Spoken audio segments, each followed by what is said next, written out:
충격량 하겠습니다. 03 운동량과 충격량이에요.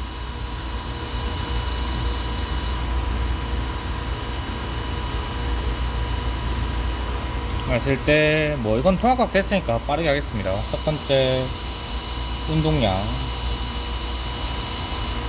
운동량은 P예요. P 약자 쓰고, 왜냐면 M을 많이 써서 M을 약자를 안 씁니다. 그래서 모멘텀, 사실은 인류라고 똑같거든요. 그래서 얘는 이제 물체가 얼마나 운동하는지 표현하는 거예요. 그러면 여기서 살펴볼 수 있습니다. 그러니까 물체가 운동하니까 물체가 들어가겠죠. 물체가 질량 M이고요. 얼마나 운동하는지는, 운동은 뭐한데 속도라 했죠. 그래서 속도 V 이렇게 씁니다. 그러면 이랬을 때 그 운동량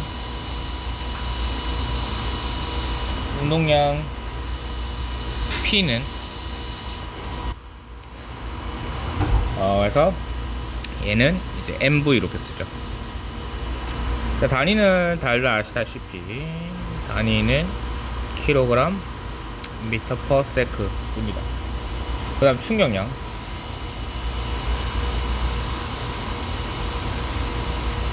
충격량은 이제 I 약자인데, 왜 I냐면 임펄스예요. 임펄스이기 때문에 I 약자였습니다. 그랬을 때 얘는 물체의 힘이 일정 시간 작용을 해서 이게 이제 변화를 일으킨 정도. 그러니까 우리가 쉽게 얘기하면 손을 갖고 이제 만약에 장난감 자동차를 민다 생각해요. 그러면 살짝 민 거랑 계속 민 거랑 속도 변화 정도가 다르잖아요. 그러니까 그 변화를 일으킨 정도가 얼마인가, 요거를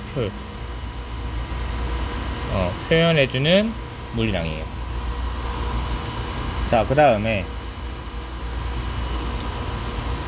힘이라고 했을 때 힘을 이제 F라 표현하고, 일정 시간 동안 작용하면 이제 받는 정도가 달라지잖아요. 그러니까 힘을 받으면 순간적으로 가속도가 생기는데, 그 가속도가 시간 따라서 계속 몇 초 유지되는지 달라질 거 아니에요. 그걸 의미한다 생각하시면 돼요. 그때 이렇게 쓰고, 이 충격량 I는 F 델타 T로 씁니다. 이때 F는 특정 힘을 말합니다. 단위는 뉴턴 세크를 말합니다.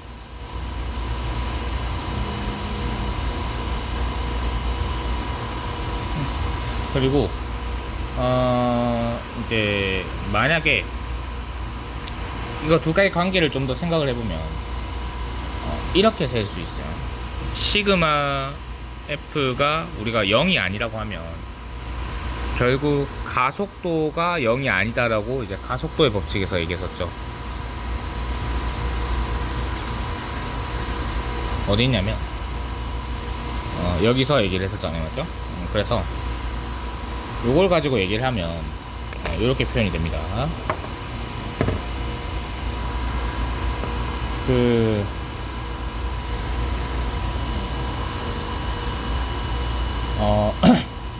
그러면 우리가 앞에서 봤던 걸 좀 더 생각을 해보죠. F가 존재하면 결국 A를 생성하죠. A를 생성하면 결국 델타 V를 생성하는 거예요. 맞나요? 맞죠? 여기까지 다 알죠? 그러면 이제 결국 F가 존재함으로써 델타 V가 생성되니까 그 V에 대한 식이 나오는 게 운동량인데, 얘랑도 이제 관계가 있다는 걸 우리가 알 수 있는 거예요. 뭐가? 충격량입니다. 맞나요? 그랬을 때 뭐 그래프로 표현하면 이렇게 됩니다.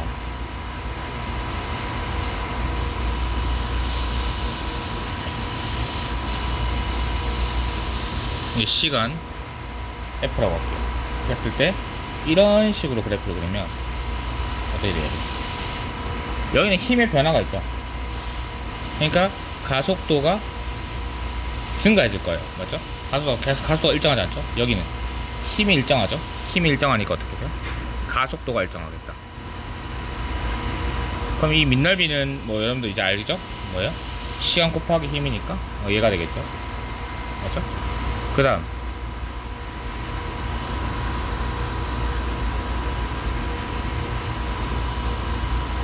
시간에다가 운동량을 생각해 볼게요.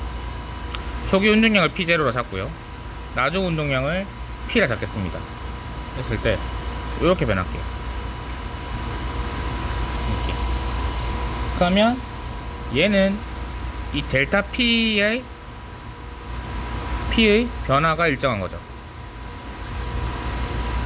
맞죠? 이걸 알 수 있고. 맞죠? 그럼 얘를 가지고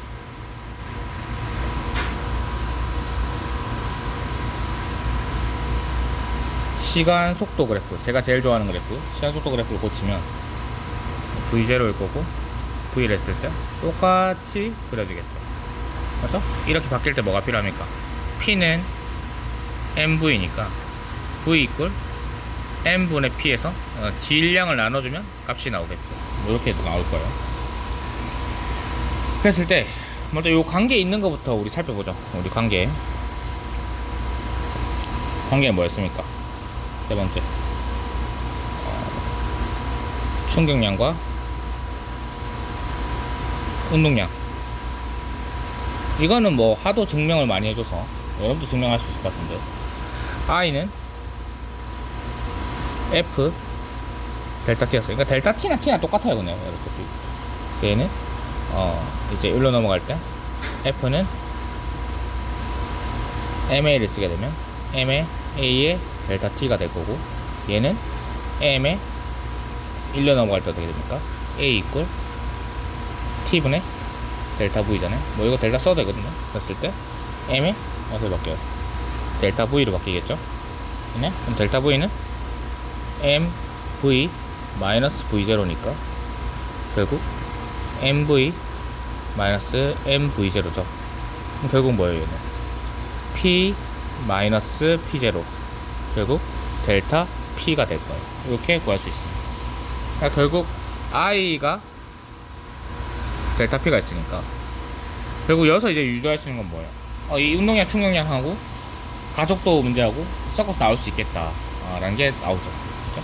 그다음 요게 나왔으면 얘를 갖고 와서 예식이랑 예식을 갖고 와서 이제 여기 와서 설명을 해주면 결국 델타 P 이퀄 F 델타 T니까 이 기울기가 뭘 넣을 수 있어요? 기울기 이퀄 F라는 것도 유도할 수 있습니다. 됐나요? 됐죠? 그 다음 이제 몇 개 안 남았어요. 충돌시 이제 운동량 보존 법칙. 자, 가보겠습니다. 네, 그래서 보게 되면 화장실 좀 갔다 왔습니다. 네 번째, 충돌시 이제 우리는 이제 운동량이 보존된다는 걸 이제 알아야 되는데, 운동량 보존이 됩니다. 이때 운동량 보존은 각각의 물체의 합이 보존된다는 거예요. 합이, 여러분, 합이 보존된다 했을 때 볼게요. 식을 조금 더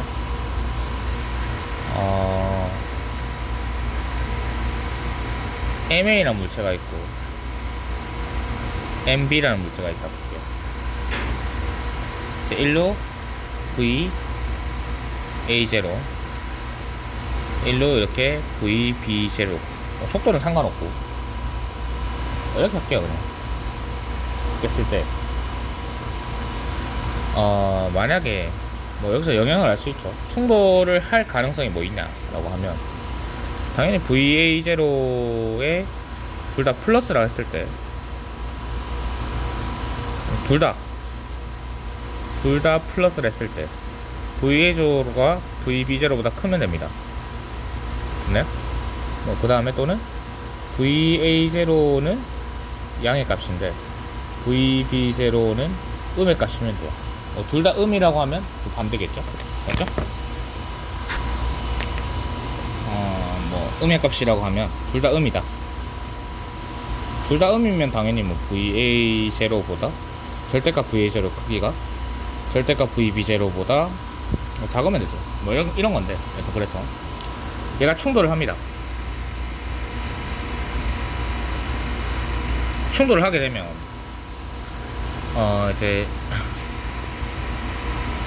A는 입장하고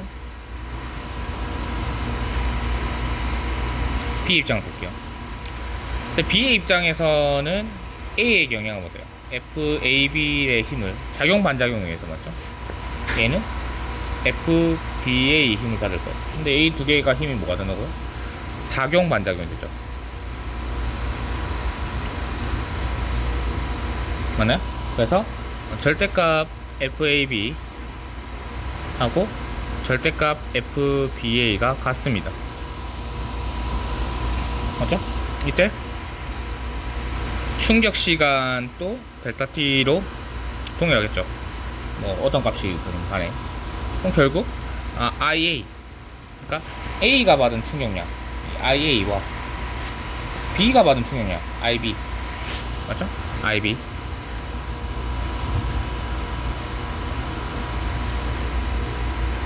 이건 어때요? 이렇게 쓸 수 있겠죠. 마이너스 플러스. 맞나요?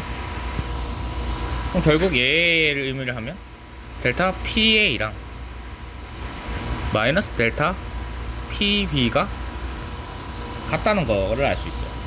그럼 그 다음에 이제 그 다음 상황이 되면 A란에는 이렇게 VA를 가지고 오고 B란에는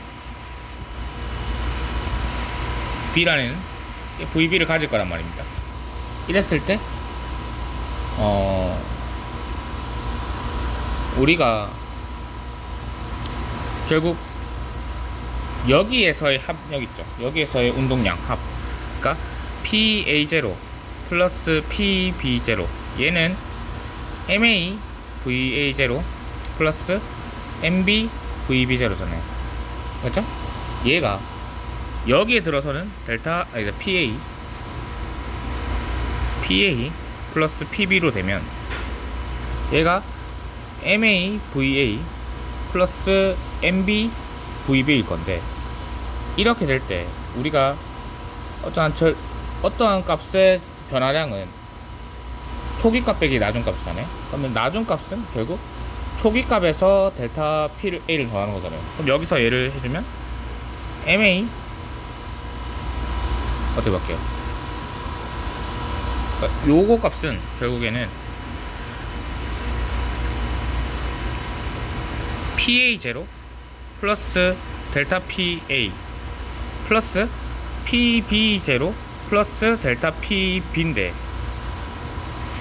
얘를 이제 집어넣어주면 결국 얘하고 얘가 날아갈 거니까 같은 값이 돼요. 근데 여기서 같은 값이 된다는 거는 여러분, 이 얘가 똑같다는 게 아니에요. 요 합이 같다는 거예요. 요 합이. 그러니까 얘가 만약에 이 값이 10이었고 이 값이 20이었으면 이 값이 30이 되면 얘는 0이 되는데, 이런 말이에요. 뭔 말인지 알겠죠? 그래서 운동량의 합이 일정하다. 이게 운동량 부담 법칙이에요. 충돌 시에. 근데 각 성분 값은 어떨까? 같을 수도 있는데 다를 수 있다는 거예요. 다 무조건 다르겠죠. 라는 거 알아두시면 돼요. 이해됐죠? 그 다음에 뭐 다섯 번째는 우리 통화각 때 했던 겁니다. 충격량 분석.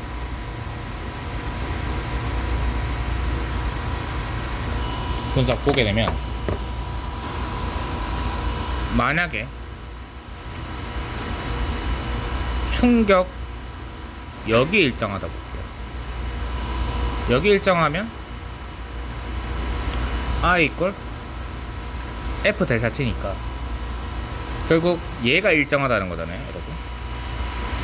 그럼 결국 얘랑 얘는 비례관계에 속한다. 맞죠? 그래서 뭐 포신을 길게 하면 이렇게 되는 거죠.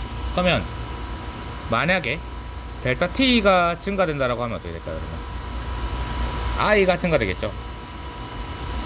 i가 증가되면 델타 p, 그러니까 델타 t가 증가되면 절대값 i가 크게 증가될 거니까 결국 절대값 델타 p의 값이 증가될 거예요. 그러면 결국 p 이꼴 mv니까 v 값도 증가되겠죠. 나중부 속도. 그러면 델타 s도 어떻게 될까요? 증가되겠죠. 맞죠? 10m로 10m/s를 10초 가는 거랑 100m/s를 10초 가는 거랑 다르잖아요. 맞죠? 그런 거다. 두 번째, i가 일정하다고 볼게요. i가 일정하다면 어떻게 돼? 얘가 일정한 거니까. 맞죠? 얘를 구하는 값인 f 델타 t가 값이 일정해야 되죠. 그러니까 그러니까 델타 t가 증가되면 어떻게 돼요? 델타 t가 증가되면 f는 감소해야 되고, 델타 t가 감소하면 f는 증가해야 되고, 이런 거죠. 그래서 요거를 알아두시면 됩니다. 충행 운용량 끝이거든요. 여기까지 알아두시면 될 것 같아요. 네, 마치겠습니다.